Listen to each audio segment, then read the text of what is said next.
ever been like a more classic example of white privilege at work than this young man's whole fucking story. Right. Not to mention, it's a great example of America's super fucked up rape culture, but we're gonna get there. We're gonna get to all of it.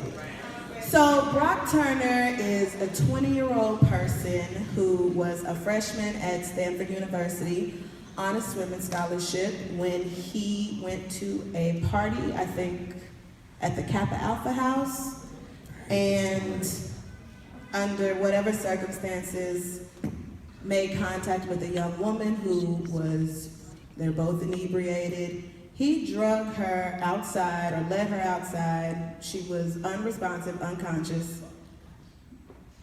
raped her, sexually assaulted her, and was about to continue and go further when a couple of students came by. Praise God for these two young men who are not assholes and, Right.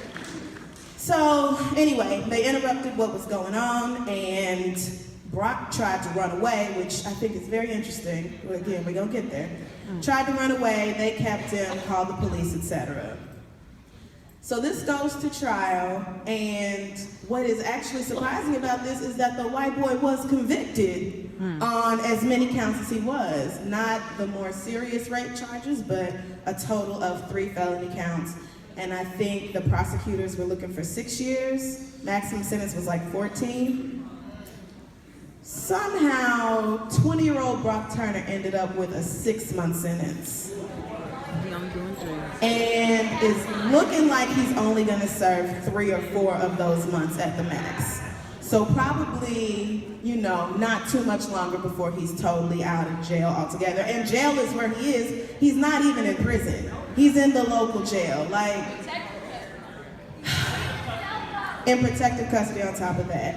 And so there's just all these different elements to this story that are fucked up by themselves. Like, we haven't even talked about the victim yet and the intense trauma that she's gone through.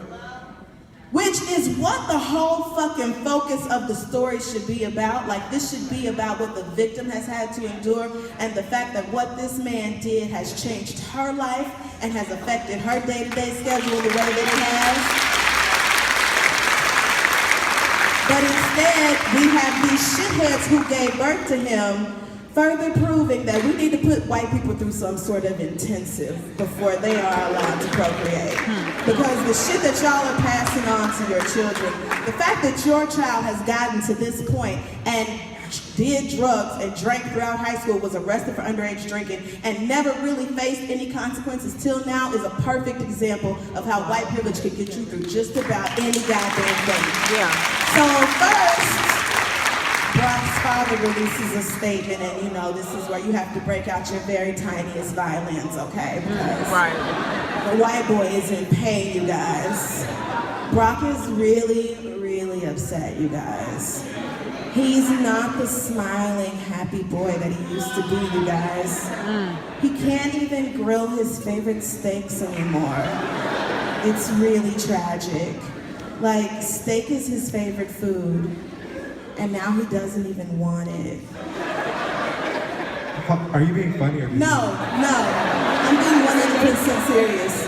This is what the father released in his statement.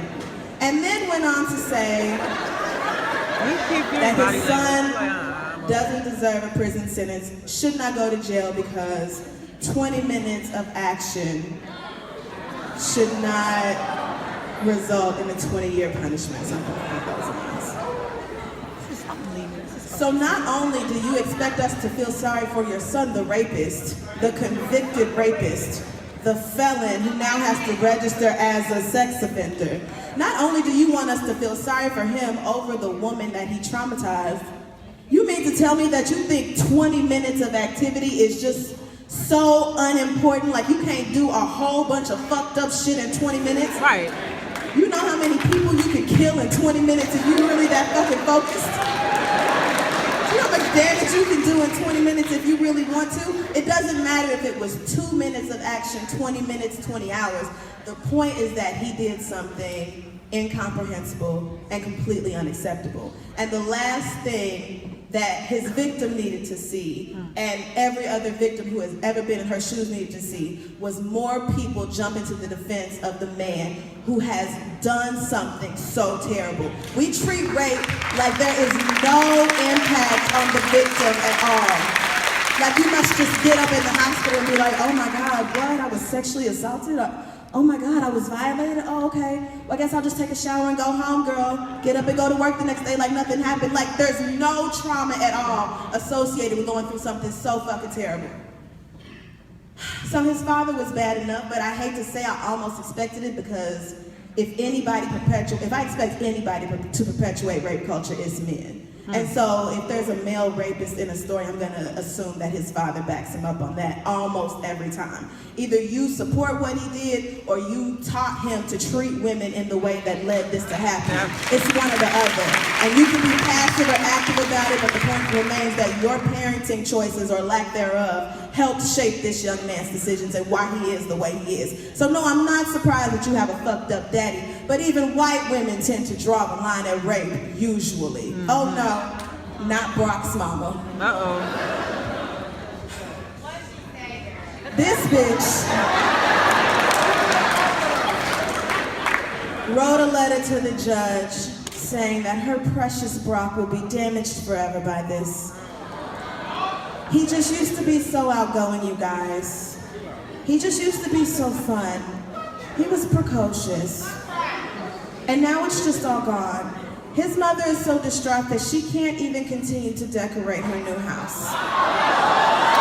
She is under so much stress, you guys, that IKEA is not fun anymore. Wow. She cannot even go to IKEA and find her white woman solace. Life is really hard.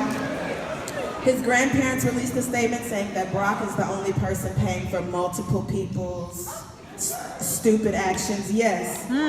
Saying that, yes, implying that the young woman was also drinking, so somehow she should have been held responsible for her own fucking rape.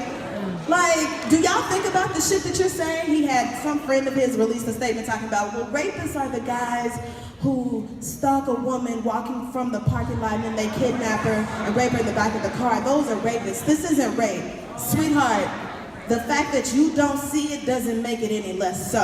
Right. Your friend is a motherfucking rapist. And to be honest, most of y'all probably have friends or relatives or somebody you cool with, co-workers, somebody who would do something very fucking similar and doesn't see the issue or doesn't consider themselves rapists. And that's something wrong with our fucking culture. That people really feel like anything other than a yes is consensual is our fault. And the fact that we continue to undervalue women and allow rape cases to be treated so cavalierly is why this shit continues to happen.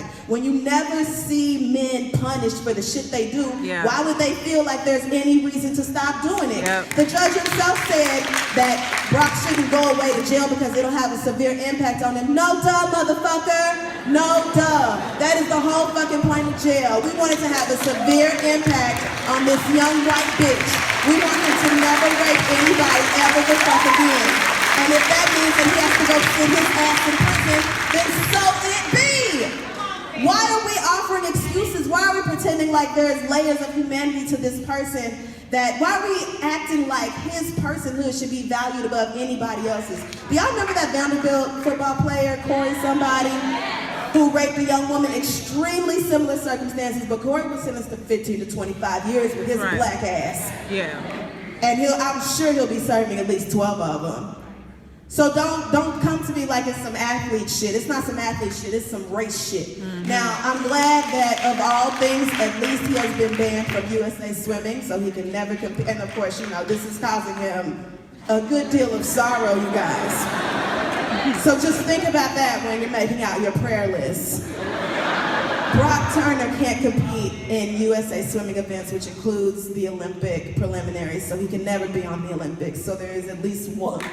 Woo, Father God. There is at least one bright spot to that whole punishment side of it. But the last thing I want to touch on is the fact that in his defense, he said that he was just emulating the swimmer guys that he looked up to and idolized so much, and he was just such a big fan of, you know, being around the guys and trying to fit in, and He just fell victim to party culture at Stanford. Which, I mean, I'm sure Stanford gets down and has their parties, but when I think of party school, Stanford isn't like, you know. Definitely not. I'm not just like, you know what? I could see how you could fall victim to a whole different mindset at Stanford. Rapey school. You're right about that. Them niggas be raging. So, but he's saying he fell victim to the whole drinking and drug mentality of being on campus and being young and having this sort of freedom and all that. And so first of all, we already know that this isn't true because all these court documents just came out. It's like 471 documents of where this motherfucker clearly was doing drugs and drinking back in high school. So this started way before he got to college, and I'm sure even then his bitch ass parents were making excuses for him instead of trying to correct his behavior, which again is how he ended up in this place now. Like, you cannot act like the parenting had nothing to do with him skating his ass right on through to this fucked up situation.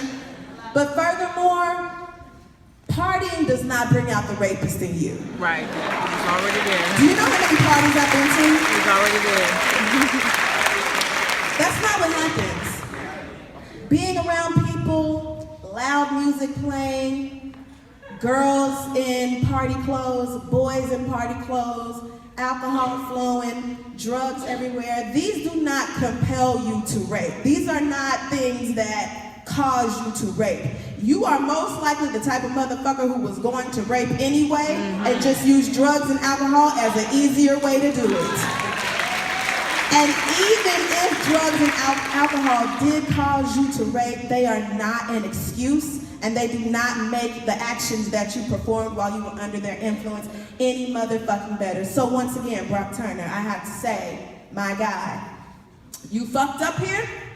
It's evident. And there's absolutely no reason that this person should be in jail for any less than the minimum of what the prosecutor asked. He did everything wrong in this situation. Like, he did nothing right. Even now, after he's been convicted, he's talking about, oh, I'm gonna go around the high schools and talk to the kids about the dangers of alcohol. You the last motherfucker need to be going to talk to the kids. You are the last person who needs to be going to mentor anybody's motherfucking child. You are a rapist, and the fact that you are a moderately privileged white boy in America is the only reason that you have been treated the way that you have. And I will be so fucking glad when this country decides that the punishments they hand out to black people when we have rightfully done something wrong should also be handed out to white people when they have rightfully done something wrong. The issue is not always the law or the fact that it's enforced. It's the fact that you hold us to a totally different standard than you hold them. We are pulled over more, prosecuted more, sentenced more heavily. Like, everything is stacked against us. And it's about time that, like, not even just on some race shit, but like as far as the way we treat rape and rape victims in this country, it has to be a total overhaul of the way we act about this shit, y'all. Like, there is no excuse for a convicted rapist to not go to jail, period. Violating somebody else's body in that manner should result in automatic jail time, period. It's a total failure of the American justice system, and to that I say, fuck you, as always.